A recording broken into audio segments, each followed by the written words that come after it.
Buenas tardes, Liz. Como primera pregunta del examen es explicar la teoría centroperiférica. Bueno, la teoría centroperiférica explicada principalmente por el economista argentino Raúl Previs. Él explica que es la economía del mundo y que está dividida en dos polos muy desiguales. El centro, que son los países ricos y superindustrializados, y la periferia, que somos los países en desarrollo como nosotros en América Latina.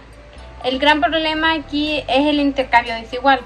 Los precios de las cosas fabricadas por los países ricos suben súper rápido, mientras que los materiales que le vendemos nosotros valen menos con el tiempo, y al final nos toca exponer un montón para poder comprarles la misma tecnología de siempre, lo que nos frena en el desarrollo.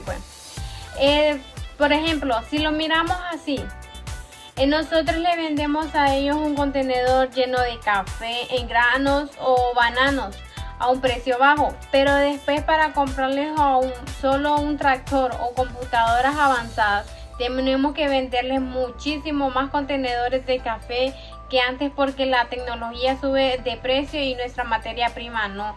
Y como segunda pregunta, explicar cuáles son los medios de comunicación corporativos en Honduras.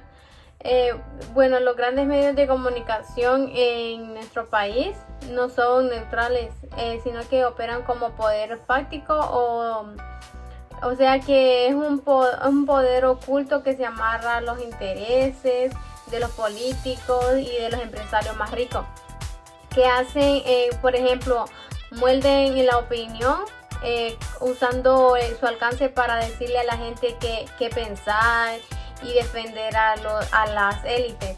También hacen como la prensa tarifada, que es el periodismo que se vuelve un negocio. A veces reciben dinero público solo para limpiar la imagen de ciertos políticos. Controlan las elecciones. En las votaciones, apoyan a los partidos de siempre, censuran a otros y cobran bajo la mesa por la cobertura. Y pues también suplen al Estado. Como la gente ya no cree en las instituciones del gobierno, pues usan a la prensa para quejarse y pedir ayuda. Por ejemplo, es como cuando ocurre una protesta social por falta de agua o de luz, y ciertos canales grandes prefieren que no transmitirla o ponerla como si fuera vandalos, para proteger al gobierno o a las empresas encargadas, en vez de mostrar a la comunidad la necesidad real. Como tercera pregunta, explicar el subdesarrollo desde la sociología latinoamericana. Bueno, la palabra subdesarrollo fue inventada por un presidente de Estados Unidos, quien es Harry Truman, en 1947. Esa palabra es como para decir que nosotros éramos inferiores o estábamos por debajo de ellos. Pero la sociología de nuestra región rechazó eso. Nosotros no somos menores, y lo que pasa es que tenemos una deformación en nuestra estructura, y vivimos en una contradicción, donde conviven cosas modernas con cosas viejas al mismo tiempo. Bueno, por ejemplo, basta con salir a la calle y verlo, que como en el campo podemos ver a un agricultor usando un buey o herramientas prehispánicas para sembrar, mientras que al mismo tiempo está revisando el clima desde el teléfono de última generación.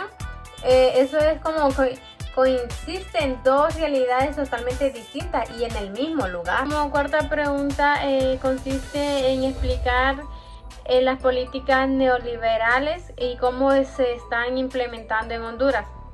Bueno, el neoliberalismo político en Honduras ha tenido una presencia significativa desde finales del siglo XX hasta la actualidad. El país ha implementado políticas económicas basadas en los principios neoliberales, que se caracterizan por la promoción de la libre competencia, la apertura comercial y la reducción del rol del Estado en la economía y en la búsqueda de la eficiencia a través de la privatización de las empresas públicas. Uno de los momentos más destacados en la aplicación del neoliberalismo político en Honduras fue a partir de la década de 1990, cuando el país adoptó las reformas estructurales recomendadas por organismos internacionales como el Fondo Monetario Internacional y el Banco Mundial. Que estas reformas buscaron abrir la economía hondureña al comercio internacional, fomentan la inversión extranjera y reducción del tamaño del Estado. Durante esta época se implementaron políticas de privatización de empresas estatales en sectores estratégicos como la telecomunicación, la electricidad, el agua potable, lo que generó críticas y protestas por parte de los sectores sociales y que argumentaban que esto afectaba al acceso de la población a servicios básicos. Bueno, en la actualidad el neoliberalismo político en Honduras ha continuado siendo una realidad en el país. Ha continuado promoviendo políticas de apertura comercial y atracción de inversión extranjera, especialmente en sectores como la maquila y el turismo. Sin embargo, también han habido un creciente reconocimiento de la necesidad de las políticas sociales para abordar la desigualdad y la pobreza en el país. El neoliberalismo político en Honduras ha sido objetivo de debates y controversia. Algunos argumentan que ha contribuido al crecimiento económico y a la modernización del país, mientras que otros sostienen que ha profundizado la desigualdad social y que ha generado exclusión para amplios sectores en la población. Bueno, hasta el 2022, Honduras había experimentado periodos de estabilidad y crisis política. Algunos críticos han argumentado que las políticas neoliberales han llevado a la concentración de la riqueza y a la desigualdad social de la falta de acceso a servicios básicos para ciertos sectores de la población. Además de las cuestiones económicas, la situación política en Honduras ha estado marcado por desafíos, incluyendo la inestabilidad política, la corrupción, las tensiones sociales, los eventos como el golpe de Estado en el 2009, las elecciones presidenciales han sido momentos cruciales en la política hondureña. Como última pregunta, en la número 5, ¿cuáles son los problemas principales a nivel mundial actuales?